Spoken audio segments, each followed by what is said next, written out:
zu zin tin hi nim cha khana ka ki bol la ha in ji long ki chi dom hiu zamin te tu zan chu in lum ka ngai zin la ka ngai ngai le la lung na chim sian ngai ni di jong hi thei po in lum hi ka ngai ma ma i ba kilo tham in lum hi thing ta se dinga tun jong chun ka vilin a hi le kal ha yong singap ke in lum ngai na hi ilung thema hi ake pau pau ji wanga hi in le lo nei lo ki ji a hi ilung thim sunga sei do thei lo wa hi in ngai na ki nei ji a hi in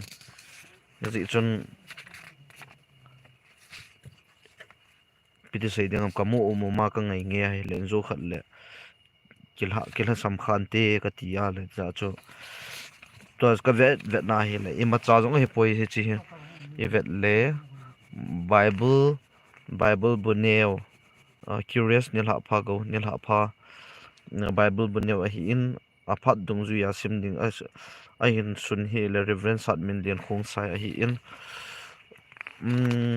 cho be ki siman lang le ilung gel jong num khut diam tia to chu khat le ni khan sim ma sang simin ka ti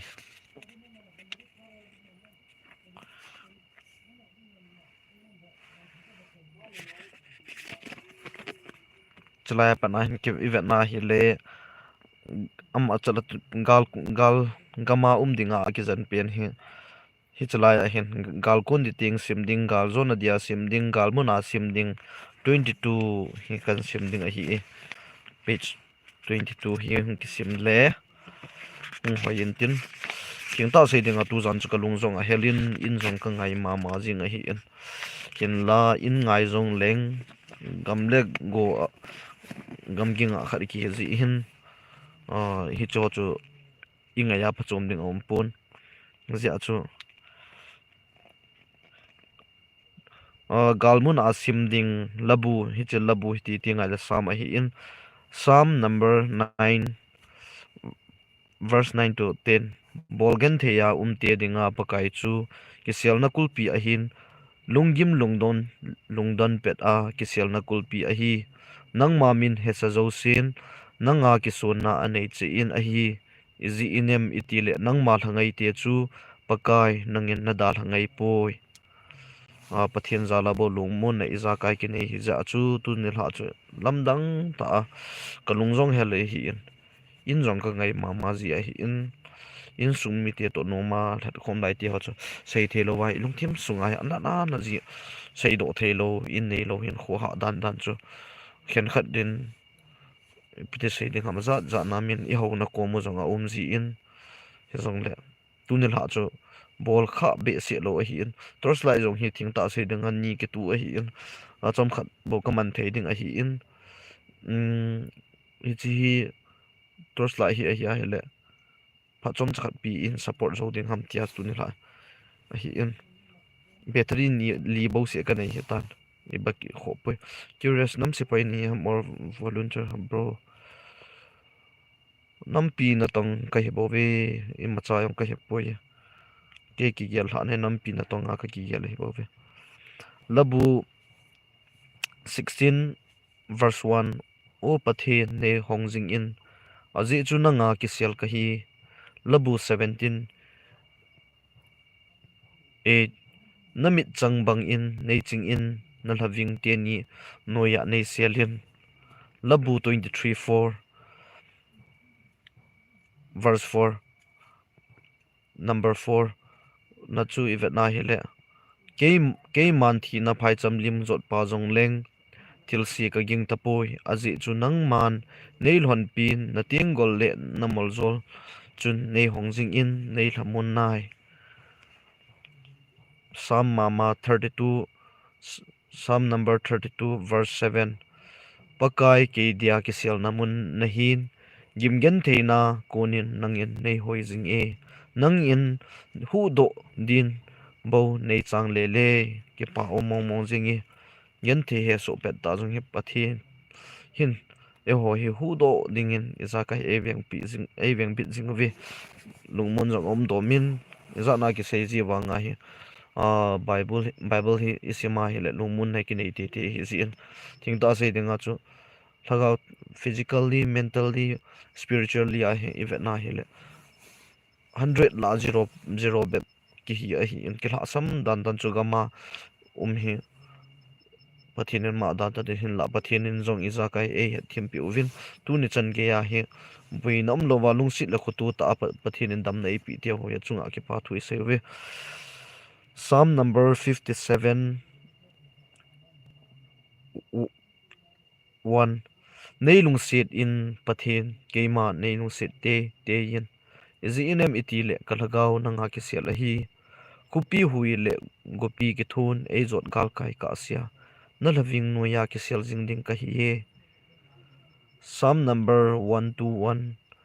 verse 5 to 8 pakai chu na chingpa ahin pakai chu na zina ding na lima pang ahi ye sunting nisan na sang khapuntin zanting hlava in na salpunti pakai in thilsi zosia na daldo in tin na hin khu chingjing nanti tuwa pat ton sot ge hin pakai in na vai kun na vai hlunin na chingjing hen ahitia bible ka sim man hin inzo khat le na gel khil khaw ki lagaw mi sa man jong a he pun ke chon si ka hi bovin thinga ka hlen lal a hi tu ni la chu piti sei ding ham ka la sam wal be se na le la ka in sa la ka kim ki ngai si gu nen tin le cha chu kaung ki pat dua hi cho hi ka si ma hi tua chalai ka simna pakai chu na chingpa hin chu hi chi loi nu selina agol ha hin pa ls mangboi dam la in la ka na siam sa in ama la ding hi chala hi anapang pakai chu na chingpa a hi pakai chu na zit a ding na lima pang a hi tua pat atun sot gein pakayin na vai kun na vai lunin na ching jing hen galzo ni khwa sim ding galzo ni khu hi sim ding hi a umin hin la pathin in zong ma da tan tin gal gal ki zo nai po en galzo ni ting le lo pi ta wa choi la hos ki sading a hi en kin la isa na diu wa chi ho i ha pan ngai je ha panin pangu he ti ben inam den mon event na hele pu na nam che jing pr hi la ki chati hi wen ipi ka bol thei ding ham pr hi sunga ti lungtup plan nei lo i hi wen mo ki su ti zat ti te hi wen ke dei dan hian lang le pr sunga hi gam sung lo thei lo ding man bol thei bol ding a hi e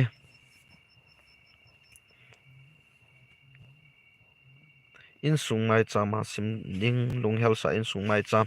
tu na la sta be in sung mai cham ka gel do hi tu na la hi hian lang hi le ka in sung mi te to mai cham ka sim te dio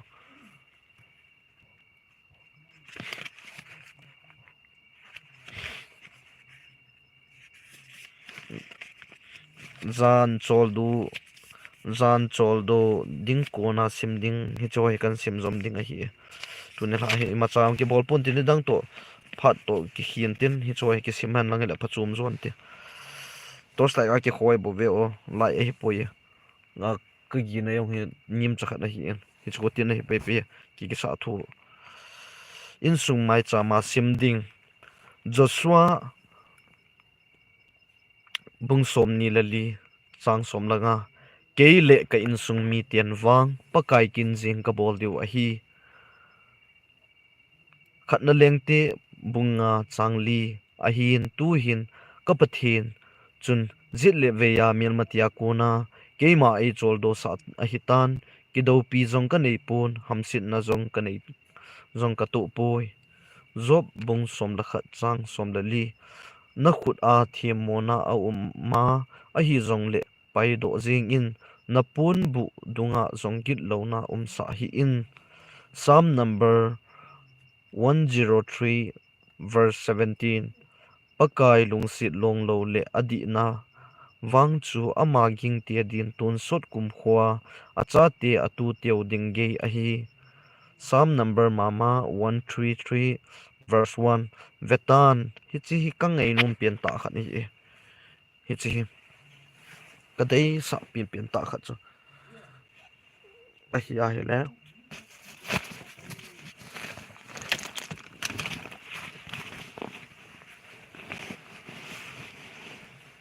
hi chi Bible changi kana ngai nom a hi lấy sự chung à dinga ka tup pi pian hi in sung nom ti hi ka tup pi pian a hi ka su pi to hin kina ke boarding ti zong lung put zong ka nei lo hi la hi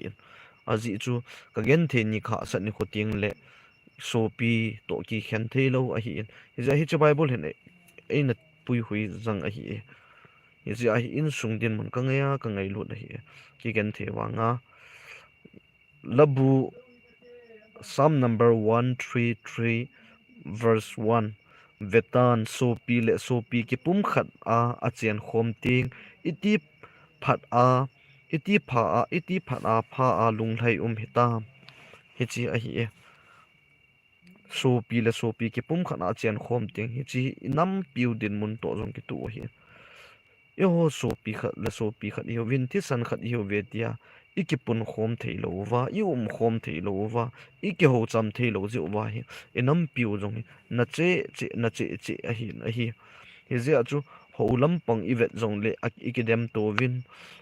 organization lampang ivet na hi zong ikidem to vin a hin ka sei nom pi pen kha chu koi chumi hi po ve so pi khadi hi vin adi ta sei dinga chu ibon chawa ki pum khat ta yum diu I chen khom diu ini khom diu I hlat khom diu gal om me ti zong I kap khom diu I do khom diu hi chu chu so pi den mun a hi I so pi khat en gen the thu ta a I ho don lo dai lo wa ki kwai ding chu chu ka gyal the mo mo poi ja chu so pi ki pum khana chen khom ting iti phana pha lung hlei hi tam I ai bible en jong ase en hi thu chi bu bung som la ni chang sagi migalo te chu akile khup jin chu ting le abei pai jin a hi midi ho wang chu a in chen dat jing zeng ding a hi inam piu sunga jong hi ne gu cha gu bol ho kho thang sit pi hi win lang oi mo hi win pathin khat vele a hin le khup tho tho ding a hin midi ke ti chu bible na se ya jong in chen dat jing jing ding a hi apan mun ato na mun eza kai chu midi ding ha chu phat khat ting le ong ke phong do tho tho adi na pa chu adin dat phat phat na lam pi pi eza kai jing a hi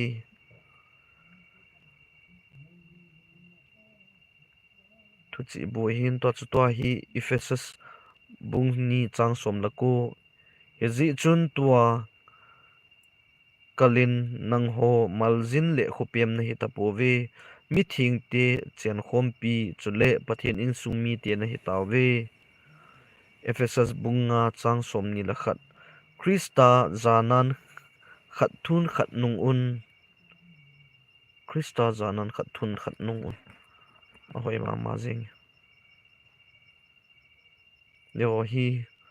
khat thuang khat nung lo nang thuang ke nung lo ke thuang nang nung lo ti te hi ngel tu chana bible le patia sim zel ki chat ji a hi ka ti ong zang ap ji a hi bible a hi ki pui zang na mong mong a hi na ki zo ji pun ngama kam di sa le ka hla sam dan dan chu 0 degree kai bo ve tu ne hla chu ka sei bang chun koi ma chan so piu le na ton gi ya khil he win lang iti dana hi youtube mo dung ai chuan sim ham kilagaw mi sa ne tir ni gel he win kalagaw mi mo dan dan chu 0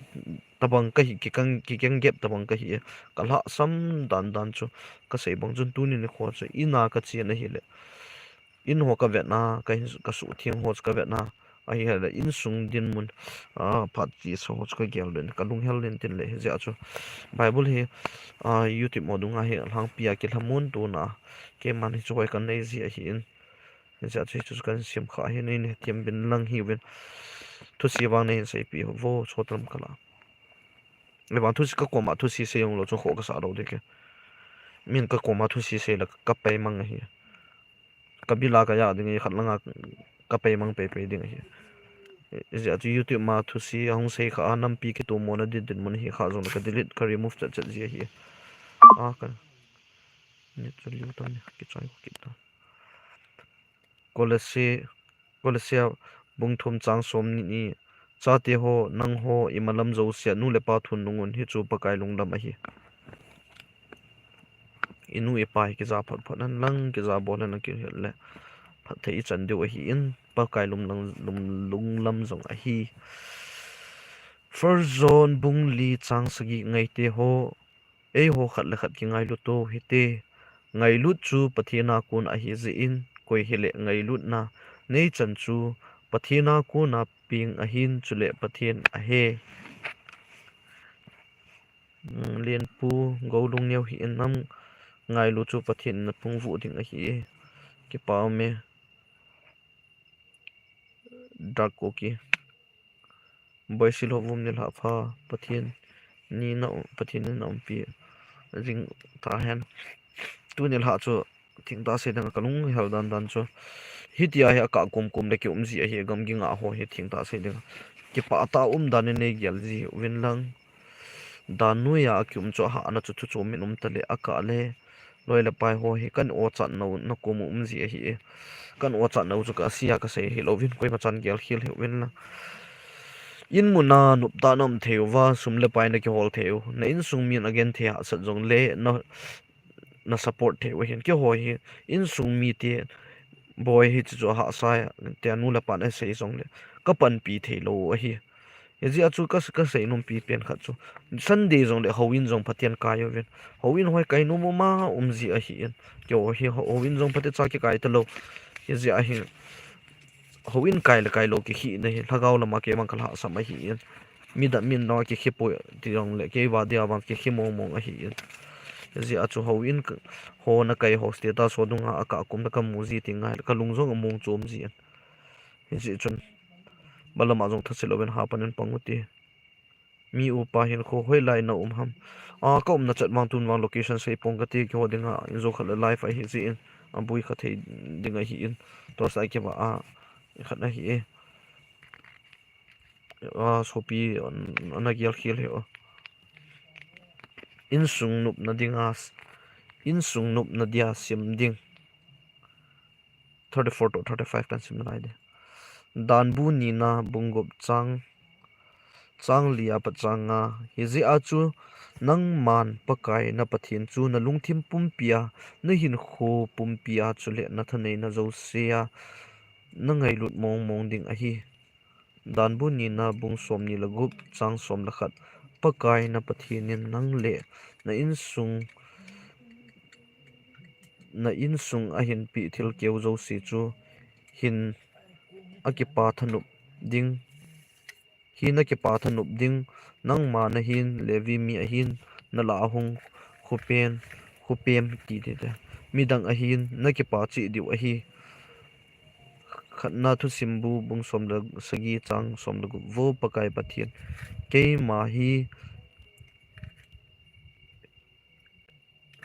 ma hi ipi ti hama chala I kham ipi ka hi ya ti de dan cha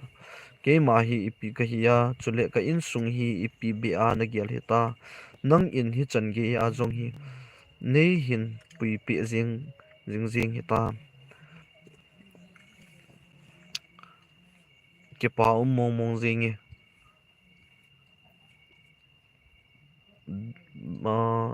a boy angkang bro did you believe in God? Yes, I do believe in God. Even though I'm wearing this uniform, I'm here to protect my people, and I'm here to protect our ancestral land. That doesn't mean that I doesn't believe in God. I do believe in God, okay, brother.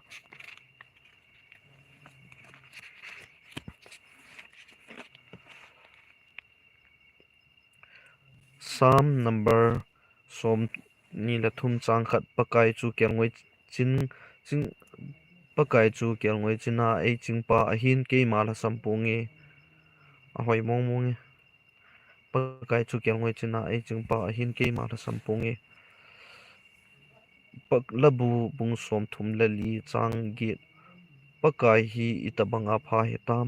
patep in viovin pakaya kisel jing mi chu anun nom a hi labu 103:17 verse 17 pakai lungsit long lo le adi na wang chu ama ging te din ton sot kum khwa acha te atu teu dingge a hi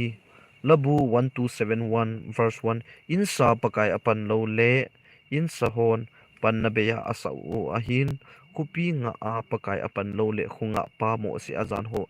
zan ha khowa ding a hi in zo ka se bang chun ve Psalm 133 to chun tua hi chi hi ka chi pi pian khat hi tu chung ka la dinga asi chu tua hi la Psalm in ase hi in sa pakai apan lo le in son pan na be ya asa u hin chalai ka hi ka ngai nom hi ku pi nga pakai apan lo le khunga pan mo si a zan ha khuwa hi tu tu din muna hi ivet na hi le ke ho hi pakai pan la na zala bo gam sung kanung lo lu nova aman khupi nga a ama apan zala ke hon anung ka thop theova aman ei om pi zal wa eza kai lo thing a hi maika maika bungup changge so pi bible kan nei lo vintin bible ki koi lo vintin chi jo ai ka ki koi zio hi chi aphat do ki nung zu ya sim ding tia lekha ki prino ki print do indian hi zu ka ki sorry tuni hla chu ipitiam awang si na ni ti dem nan se ho chu kan nei khamo chat chat jing na hin type do the hi e ka sim lai pa na kan sim do the kanet ki chai ki first timothy bunga changgil ahidi ahi wang in chu ama koi in sung hi zong le mi te ama ding mi te sanga ding ngai to lo chun ngai to angai sanga ding ngai to lo chun ta san chu ale do a hi tai ale do hi tai ata san lo chon se zo a hi hebrew bung som le ni chang sagi nang hon na tho u chu na ki sung se naw a hi pathin acha pati bol a na bolu a hi ezi nem ti le apa sung lung se lo chapa koi ham first peter bung thum chang sagi chu da bang ma chun in nei puti ho numei chu nang ho sanga hat mo zo be belki bai a hiu a hin chingthe yun chen piu win chule ama chu hin na lung sin na chon piu a hi zi chun za bolun na taw naw adal lo na ding un chulai ka chu printing mistake so miu pa hin kho na hin type do the he so pi ka hin sip do the zan chol do ding kun a sim ding Psalm number somlak 19 verse 14 vo pakai kasong pi le e hlatdampu kakam sung su ka thu se zo si le kalung thima na thu ka gial cheng si hi nang ma mit mun san te hi sa te te yin zan dup di ko na hi e labu Psalm number 63 verse 6 kalup na zal khuna nang zing ka gialin zan khuwa wa in nang zing ka gial zi e Psalm number 91 verse 5 zan muthima zong ki chat di zat na nei loading sun la ya thal pi ki kap zong na gin loading a hi Nahum bung khat chang sagi pakai hi anun nemin gen the he so ni khwa ki sel na kulpi a hi akoma ki sel zi mi him ho chu pakai in a he so ke hi second Korean bung som da thum chang som da li pakai Jesu Krista lungsit pathin ngai lut chule thlagau thing ki thopi na chun na bon chawin piovin piovin Ephesus bungup sang som dagit tauna zo si le thumna tin tang to thun tin cheng to thun tin tang to thun ai mati chanin lagau vin tau jing un First Thessalonica 15, sorry, First Thessalonica 5 verse 18. Imazo sia thangwa zingin umun hichu Jesu Krista nang ho chunga pathian lunglam ahi. First John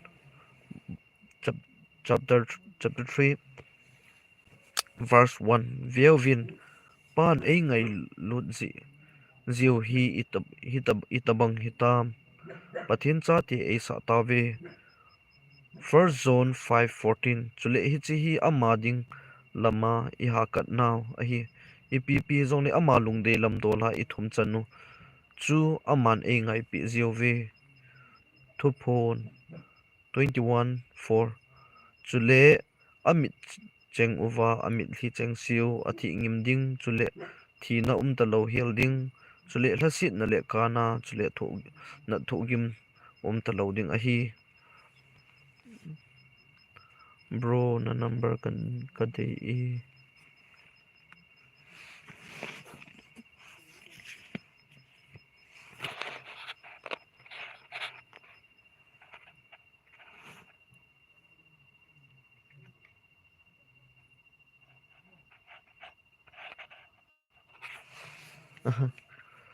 mm,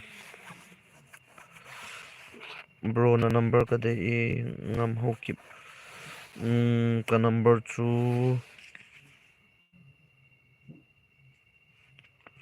hoi lai tam hoi kapu so pi kapu so khu vela chun ka community post a ho khu vela chun number ka ji do na ome 9366 a hi e hi chu la khun ke 350 ke chai ding a hi e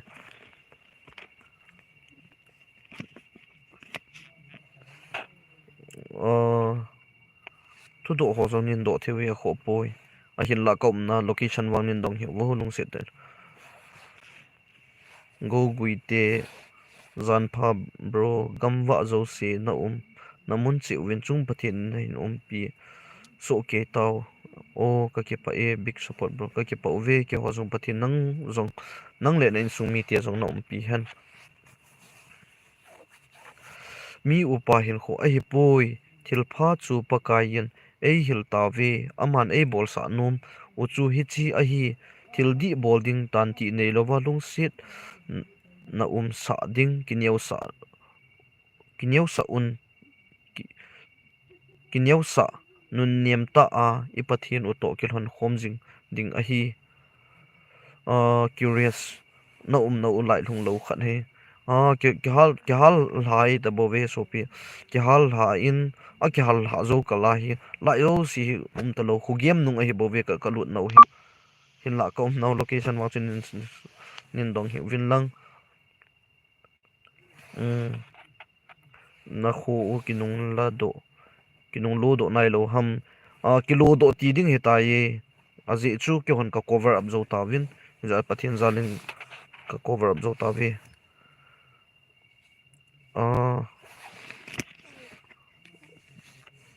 go gui te pa chat no me tors lai ana ke khwa bible chang na hin sim la jing chu so pi nang hi ka vet vet na hin dan na chon dan ka vet me phata nam dia zong mi poi mo ta khan hi ding ka jing cha so pi ke pa o me hin la ke la sam ma ji ngai bo ve ka sei bangin hi chi hi ka hat na dinga kong hat do na dinga ka hin sim hi in tu zan chu thing ta sei dinga kal ha kalai zong na a hi in tu zan chu in din mun ka ga ve an a hi le igam sung din mun ka ga vet le ke halwam nung ho zo sis ka vet le a khul gam ta in khul gam in ye zi chun ki su thing the han lang hi la khun su thing the ding a hi ta in ye zi khun pi de sei ding ei ma ipu na no sanai thil chi thei zi lo hi ipu na zo a hi thil se ya thu se ya helena ye sorry thu se ya hele ki sei hial zo khazin se acho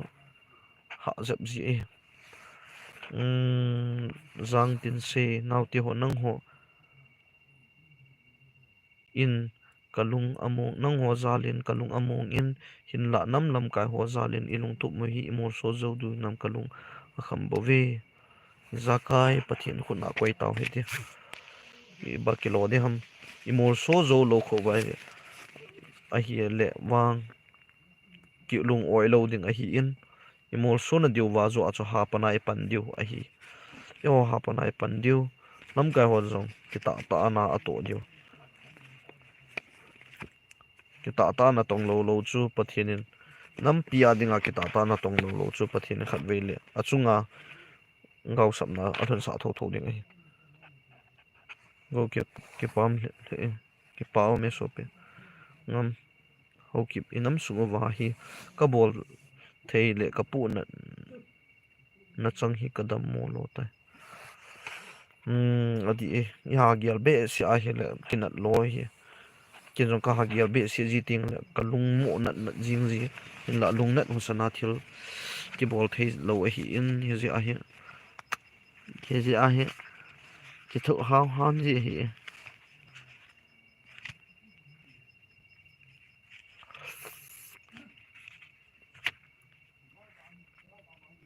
wow a hoi to mi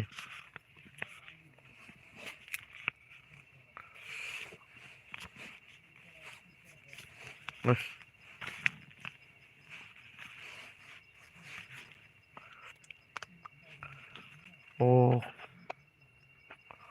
curious na khu ho sa pu lo hom a me in la ho so ho din mun hi na sei wa min na pia comment ho ka ve nai le za za nan teu vin tu din mun na hi ke hol ha no me hi zi hin ke ho din mun hi lungling law na ding chena ki hol mon na ta a chen na ding lunglam cham poi ho son jong phate cha ki ho wa hi tai ke hol ha na gam le gu chung chang hai ke hol ha na hi in alam pi pi pathian zan le za kai hom nan te go gui che tao nan ki ya da to heng uti hoya zong leo han ke le ka in sumi ka ji ka cha tin jong ka ki khop si ovin pa hinga na ka hin gyal do sing vi ki pa o me hi chaw ta bang ka za ji ting le hi chaw ta bang hi ka za ji ting ngai la ka lung zo mong chum ji go gui ti hung dam so nge nang le nen sumi te jong dam so nun mi o pa hian kho bible sim ji le wan lo mon na ki nei ji bro hinge adi mong mo bible e sima hele ke ka la sama ka chon si de du ji wanga hi bible simi kana pot na kana pot tho hi ipiti chei dam tu chunga la tam zo hi gam la go a ki le I de bangin jong thil hi a ki sim zo ji po in hi chu ka la sam na lin pen khat hi in nang ala ti fi nan ti in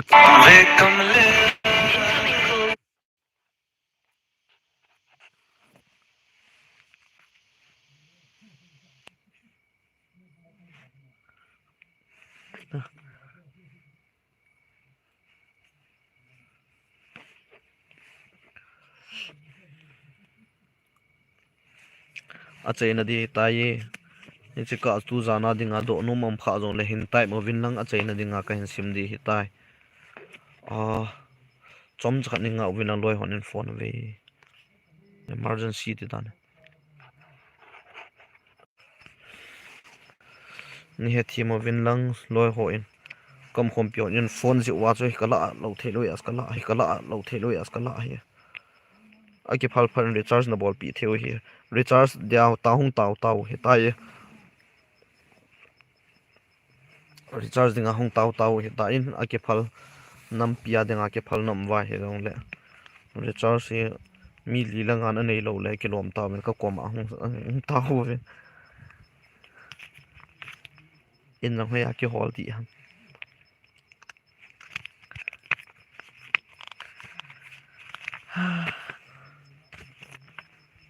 gam nei na ding dia sim ding dan bu ni na bung khat chang git vetan ke man namasang uwa gam ka koi pi taw ve chilut vin lang pakayin na pu na pa teo Abraham Isaac chule Jacob le ama honunga asun achil ha zo siu pi dinga anaki ha sil na gam ki anaki ha sil sa gam chu lo taw vin ati dan bu ni na bunga chang som thum da thum pakai na pathin ovin na chi na diu lampi ai ahi tia nang ho na thu pi naw lampi jing chu na chiwa na wa le diu ahin chuting le bo na hin thei diu nang ho ding a jong thil pha ya chu jong le na chen na diu gam sung jing a jong chu na hin sot thei ding o hi a hoi ma jing ki pa ma jing hi chi a hoi ma jing pakai na pathin min na chi na diu lampi ahi tia nang ho na thu pi naw lampi jing chu na chiwa adi mo nge chi ke ma ona hin sein kating pathinin ei pi sau igamu a hi in pathinin atun do sagam a hi in twa yu igam sung ho hi izi a chu ebola igam sung hi idal ha wa khu pi lang idal dalu ham pathinin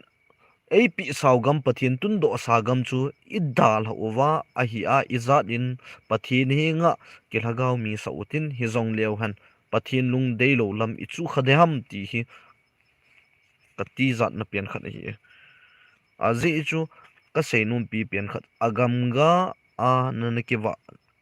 a agam ga a kuna naung seili na keima ta jong thing hlang ga ma kuna kanu ka pa na hin to a hi chia kuna chung khang lit hung seilit ka hi in he zi a chu ka gam sung din mun igam sung din mun hi ka pu na in he zi a chu tu chung ga la hi nu naw champang ki su gen the he su na ho hi a phula la ai bola zaw lo wa ka um de ham ka zaw lo wa la pasal no ki te pung ka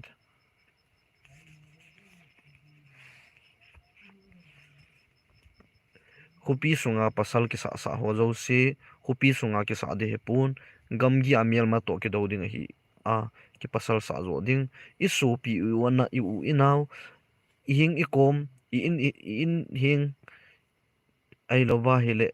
i khu sung mi chunga ke phau sa ki hat sa ki ti ko mi hat mi gum a hi po in homo zo hi ikina dinga hela pasal chu igmial ma to bol ta ki bol ding tu hi apha na hi zi chun so pi ula naw te ho azi bol ben ki mo phau sa sa po tin pathin ei pi i gamu hi nung lo dingin hung ki lew vin lang hi cho hi vian do zo wa a hi le pathin lung hlei na i chan diu i chan khau vai le pathin lung hlei lo na chang khadhiam i chung wa chu khadhiam hi che bo hi a hi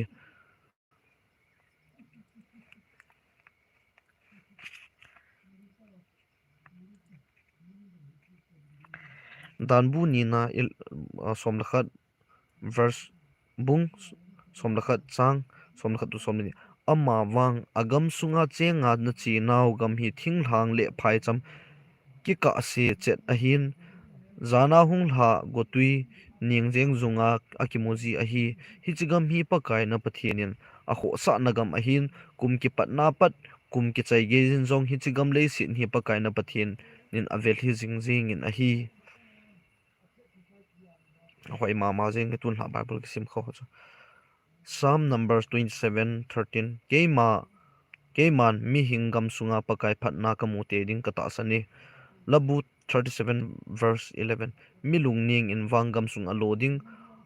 a hoi hauta a uma ning jeng zunga nom asa uwa ke pa thanom deu a hi milung ning in wangam sunga loading a hi hi chi kyo wa kunin jong ki hil na thei phata khat a hi kalut pat chung wa ka ngalal dan dan chu khusung chi di ho chu kana ngalal jiu ai lo wa mo tum lut ding mo no lut ding a so ti ti hin la lam kai ho hi lunggel sang ta nei ziu vin hi zia chu lam gai ho hin pha chom sot pi kan zo wa hi alam pi pi za kai um ta ye ilung nin phot phot nai rawang hi alam pi pi um cho wa en la ilung han jong le dan nu ya ki chu kiniam tho tho hi dan mi kam khum ting le labu 44 number 44 verse 3 zina mitile amahon acham jam him hat uwa tipna gam chu anazo a hipun aban gol hat man uwa zonggal azo a hipui nang ma khut zit lam na ban gol tha hat zo na mai wa zo chun gal azo sa agam alo sa wa hi bowi hoi zi chun zi azi chun na chung uwa nang man ke pa na na nei a hi zi a hi a hoi ma jing cha bible jong chu pathin zala gali zo di wahi in hinla pathin zala gali zo na di wa on i to ungai jin a hi tong lo wa aga muding itiwa hele mol ik hol do he ja chu ito wa he aga imon diu hi tu lai nam pi sung din mon rang ho lam pa ho zong ai ro denomination lam kidem ki sei si tu nam I ma cha kidem tu ngai lo ki sei si tu ngai lo wan gam ilu dile ilu do ri chu e ma khuna ki ngam hi in ji chun ki sei sit kidem tu ning koi ka a bu heldan in iki bui chop nep nop ziu win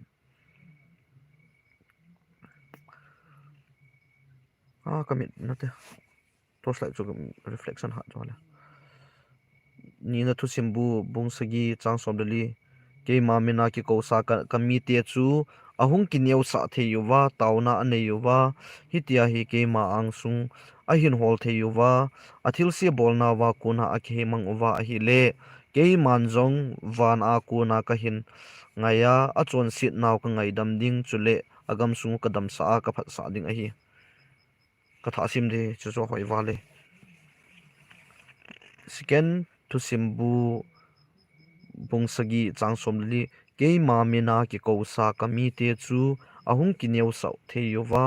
tauna ane yuwa hitia hi keima angsunga ahin hol the yuwa athil si bolnau kuna ke himang uwa hile ke manjong wana kuna ka hin ngaya achon sit naw ka ngai dam ding chule agam sung ka dam sa a ka phat sa ding a hi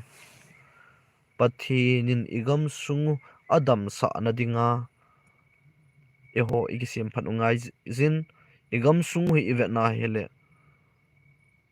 iza kai kim se la hi in hi chu chu ipiti eho phat the I chan diu ipiti igam tum delu imu diu ilam lam kai bon chakya ka tipun lam kai khan khat jo pathin na bial lo wala nam pi na ding just mi pi te hon jong taw na e mang jiu win I taw chai chai o phal a bet mi he jiu ben es ya dingai example in ki se han example in ki se han es ya dingai tawu ge na pat a elol ho in ko ka ese mu du na mo itiwa hila hoi aki moram e wang hong tho in sunga hong taw in sung mai chama taw tu I cho te he jiu ben I ta san lo wa a hila ipiti mu du ho pathin in igam sung adam sa na dinga I thil bol ho iza kai nga so ke nga jin gam sung wa hin vet na hila anyau pe na se dinga piti sem sekhar talap hi join ki bolgam movin a koi hi chuan lo ho chu nam mi pi dinga fit lo da bang hi ta ya I gyal tu cha na hele khan khan in sei ki lek kani itiket novin thing ta sei dinga chu kani jong boy sekhar talap zu chan gi yong I kham zo ting owa iza ka yo si kham zo ting wa le nam piu hung dam ding a hi he cho ke san nang christian khat hi ve da hi cho ke san a kham na dinga jong chu khat aga kham le ana zu ti yong na pan pi the lam kai kit the na lai ti nam mi te hi zo wa ai lo wa le thil khat ki bol a phalo khat ki bol chu a phalo he ta min aga pho kha aga jep kha yong le ana pan pi the ding na lai example a sei ki dingin zu kham khat chu khusunga a ki toma he le youth club mon a ve kha a hi le youth club oi mo the yong kit na lai o ka cha pa chu mi mo o ka u pa chu mi mo ji a tho hi tia he thim koi ma lo I sa nga chu I bolan vo ha zu kham to kina chu angwal ni yo chula kiti te hi ove ji a chu kani mo wa hele zu jong I ma diu ji a kani yong phalo zu yong phalo sekhar talap yong pha hi cho yo si I kham zo wa hele nam piu dam ding ji a chu kani bol ho jong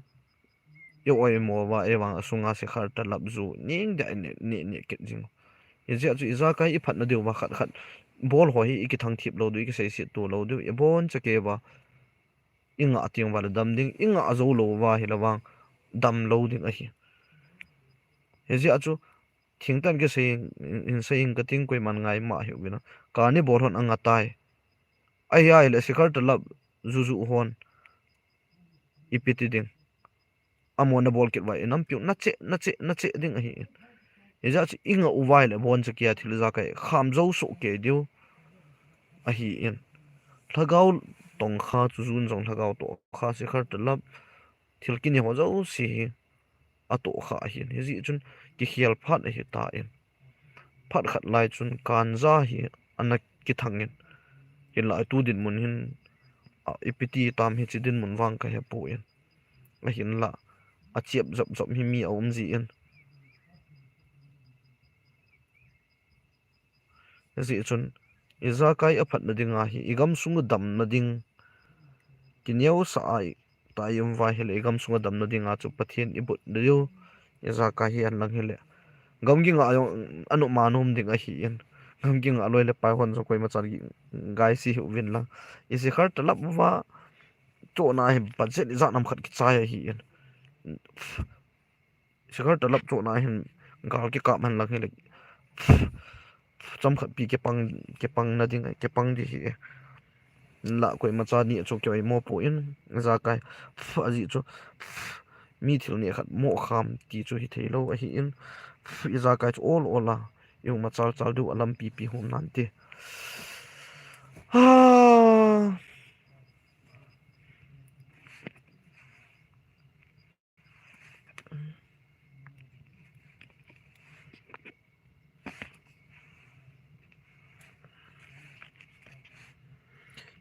ka ngei num wal be se zingi a hoi tua ka si na pian chu koi ma chan gel khil hu win no gel khil dinga ka se hi po in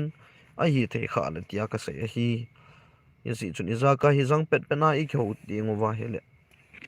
ana pun na ti sat lam ji ka su pi ko ka na pa pat apu na ji a sei hi tin law ke ma mina ki ko sa ka mi te chu ahung ki neu sa wa pathin mi te hi wa le pathin ko mai ki neu sa de hi in ahung ki neu sa the wa taw na nei wa hi te ke ma ang sunga ke ma ang sung a hin hol the yo wa athil si bol na ko ke mang wa hi le kama ke man zong wana ku na ka hen ngai ngaya a chon si naw ka ngai dam ding chule gam sung ka dam sa ding a hi Isaiah bung som gup chang som ni khat nami ti abon chawa adi chang su diu gam sung chu ai di ge lo ding o hi ke ma cho ya na kom the na dinga ka khut su ka khut ta ka thing phu don do chu a hi Hosea 14:8 Hosea 13:4 Egypt gam sunga pana ke hi pakai na pathian ka hi ke teilo nang in pathian dang ne het kha lo ding ke teilo hu hing dang zong nang man ne kha lo a hi Matthew 5 verse 5 milung ning ti ho anun no mai ve zi ne mi ti le lep lung monga ding a hi ve milung ning ti ho chu anun no mai ve zi nam ti ma hon le se lo de wa hi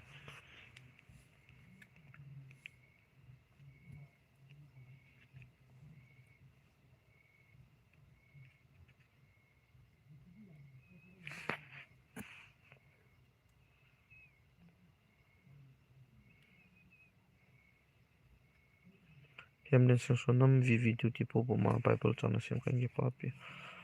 Sopi chang Bible long mon om nen he ja chu kan sim hi sopi Alex ke banga duty po asiman lo kha jong le tia kan sim pi a hin na ngai khau jong ke pa omi boy chung pa adi e na tu ke pa omi boy akka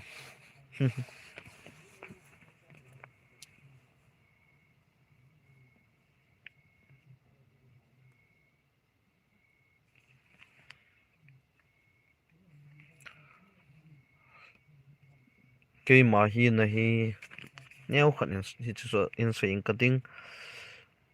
nei hin ho pi win frank that ding ka hi ke pa da go pi ding I ke tot the ni tot lon chen ni tot diu ke ko ma tot phat le ke tot ding I te de ya ke tot ding ho ka sapoi hin la serious pet le serious ta ke holding ke tot pet le ke tot ding nui pet le nui ding 2000 ke pa phat on ke pa home ding serious phat ding thu ta hi ding la thu ta chum ding hi chi chu ka chi pi jing a hi hi chun ho pi ding on mi lam pi hwani mu khol ka khen khat ke phat lam ji nei ki cha hi lang nei beng lo chun ka thu chat de bo fe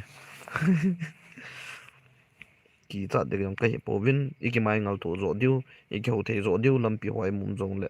ke pa la thanom tai khau de koi chom hi po win ken tu din mon na hem la thal ka choi mana ke phau sa din ka hi po in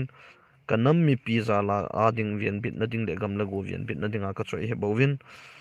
en zong en kan ni uzong khun nam mi pin nei pi wa hi in